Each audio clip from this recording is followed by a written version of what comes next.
అందరూ నమస్తే అండి. నేను మీ శ్రీనివాస్. మనం ఒక 2 డేస్ బ్యాక్ ఒక 2 రోజుల కిందట ఒక వీడియో చేసుకున్నాం. ఆ వీడియో ఏంటి అంటే మేకపాటి రాజమోహన్ రెడ్డి గారు, వైఎస్ఆర్ కాంగ్రెస్ పార్టీ సీనియర్ నేత మేకపాటి రాజమోహన్ రెడ్డి గారు, అదే పార్టీకి చెందినటువంటి వైఎస్ఆర్ కాంగ్రెస్ పార్టీ అధినేతకి, వైఎస్ఆర్ కాంగ్రెస్ పార్టీ నేతలకు సంబంధించి కొన్ని విషయాలు మాట్లాడుతూ అంటే తనేం మాట్లాడారు. సో, దాని గురించి మనం ఒక వీడియో చేసాం. సో, ఆ వీడియో గాని లేకపోతే సరే ఆ ఒక్క వీడియోని కాదండి. మనం ఇంతవరకు ఛానల్ పెట్టిన తర్వాత సుమారు ఒక 40 వీడియోస్ చేసాం మనం. ఏ వీడియోలో కూడా మనం ఏ రోజు కూడా ఏ పార్టీకి అనుకూలమనో, ఏ పార్టీకి వ్యతిరేకంగానో కాకుండా మాక్సిమం మనకు న్యూట్రల్‌గా ఉన్న విషయాన్ని, ఉన్న వాస్తవాల్ని మన ఛానల్ ద్వారా మనం అనలిటికల్ రూపంలో మనం చెప్తూ ఉన్నాం, చూపిస్తూ ఉన్నాం. అంతే.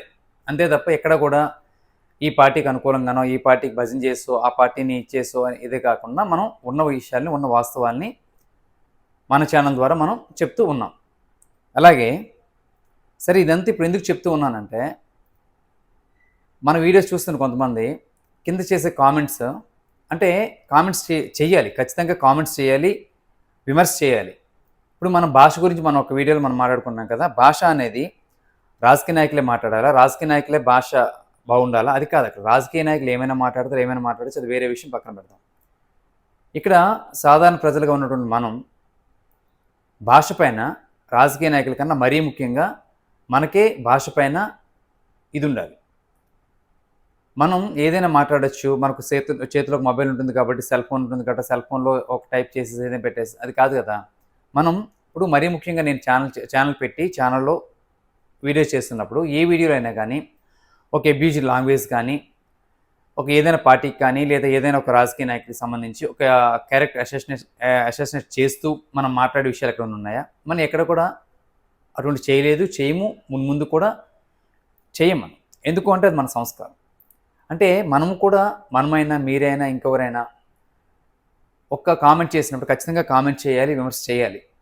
కానీ ఆ కామెంట్ అనేది ఎలా ఉండాలంటే, సరే ఇప్పుడు విషయం ఏంటంటే మనం మీకు నచ్చినట్టే మనం మాట్లాడాలని కాదు కదా! నేనేం మాట్లాడాలో, నేనేం చేయాలో అనేది మీరో చెప్తే కాదు కదా! ఉన్న విషయాన్ని, ఉన్న వాస్తవం చెప్తున్నానా లేదా అనేదే చూడాలి. లేదు అది వాస్తవం కాదని నీకు అనిపించొచ్చు. ఎందుకు అంటే ఇక్కడ మనం చేసేది పొలిటికల్ పార్టీస్‌కి సంబంధించి, పొలిటికల్ వ్యవహారాలకు సంబంధించి మనం చేస్తున్నప్పుడు కొంతమందికి అది వ్యతిరేకంగా అనిపించవచ్చు. కానీ ఉన్న వాస్తవం అనేది వాస్తవం ఒకటే ఉంటుంది. ఆ వాస్తవాన్ని మనం గ్రహించలేనప్పుడు కామెంట్ చేయొచ్చు. దాన్ని వేరే ఇదిలో చేయాలి. అంతే తప్ప ఏదో ఫ్రెండ్‌లాగా నాకేమని నువ్వు నేను కలిసి చదువుకునే విషయం కాదు. కలిసి ఇచ్చేసే విషయం కాదు. సో, మనం మాట్లాడేటప్పుడు భాష, ఆ భాష ఎలా ఉండాలంటే ఒక గౌరవప్రదంగా ఒకరికొకరు గౌరవించుకునేలా ఉండాలి తప్ప ఏదో మాట్లాడేస్తాం.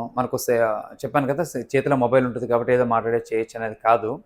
అలాగే మన వీడియోస్ పెడుతున్నాం కదా! వీడియోస్ చూసినప్పుడు కంప్లీట్‌గా చూడండి.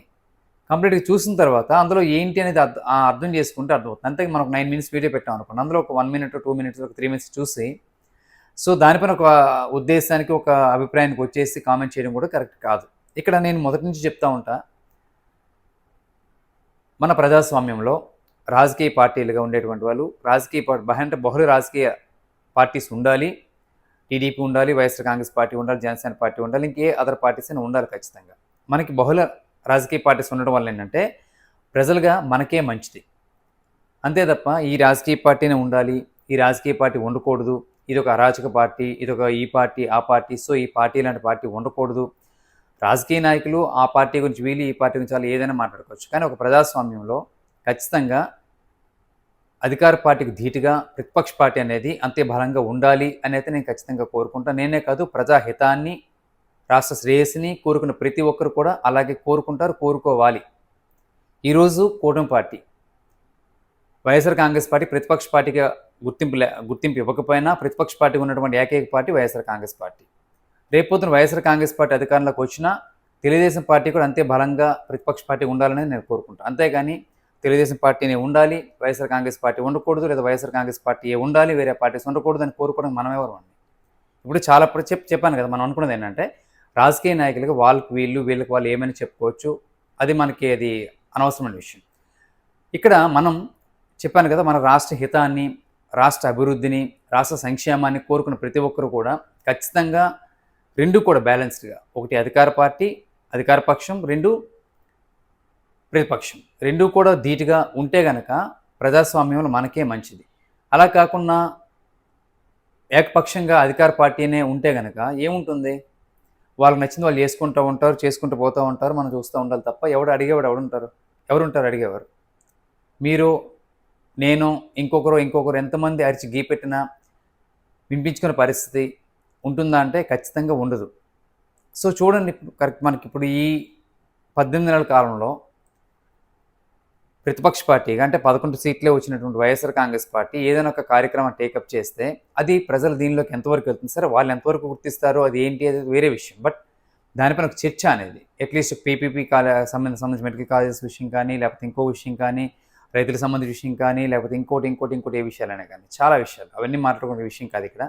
అలా ఏంటంటే ఒక ప్రతిపక్ష పార్టీగా ఉండేటువంటి పార్టీలు మాట్లాడితేనే ప్రజల్లోకి వెళ్తాయి, అలాగే వేరే అధికార పక్షం గుర్తిస్తుంది.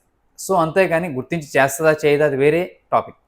ఇక్కడ ఏంటంటే నేను ఎందుకు అంటున్నా అంటే మనం ప్రజాస్వామ్యంలో మనం ప్రజలుగా ఉన్నాం మనం. సో మనకు ఒక పార్టీ అంటే అభిమానం ఉండొచ్చు, అలా అని చెప్పేసి వేరే పార్టీని అంతగా మనం ద్వేషిస్తామా అనేది మనకు అనవసరం. కానీ యాజ్ ఏ ప్రజలుగా ఉన్న మనం, మీరు కానీ నేను కానీ, నేనంటూ ఒక ఛానల్ పెట్టుకుని ముందుకు వచ్చినప్పుడు మనం ఎవరైతే చాలామంది వెనక చాలా మాట్లాడతారు, ఒక కెమెరా ముందుకు వచ్చి ఒక విషయం ఎంతమంది మాట్లాడని ఎంతమంది ఇచ్చేస్తారు. కానీ నేను ఒక సామాజిక బాధ్యత కోణంలో ఈ ఛానల్ స్టార్ట్ చేసి ఏదో అంటే మనం ఏదో ఉద్ధరించేద్దాం అని కాదు, ఏదో ప్రయత్నం. ఈ ప్రయత్నంలో ఎంతవరకు మనం చేయగలుగుతాం ఏంటి అనేది మన దీన్ని బట్టి ఉంటుంది వేరే విషయం.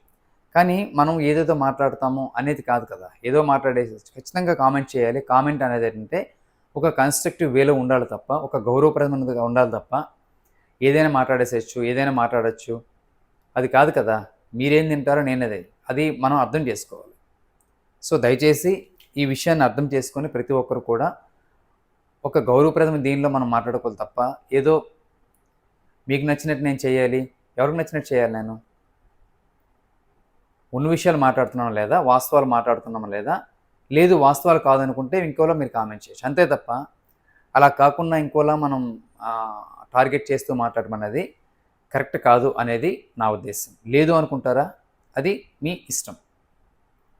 నేనైతే ఇంతవరకు కూడా ఎక్కడ కూడా ఏ ఒక్కరిని ఇచ్చేస్తూ నేనైతే మాట్లాడలేదు.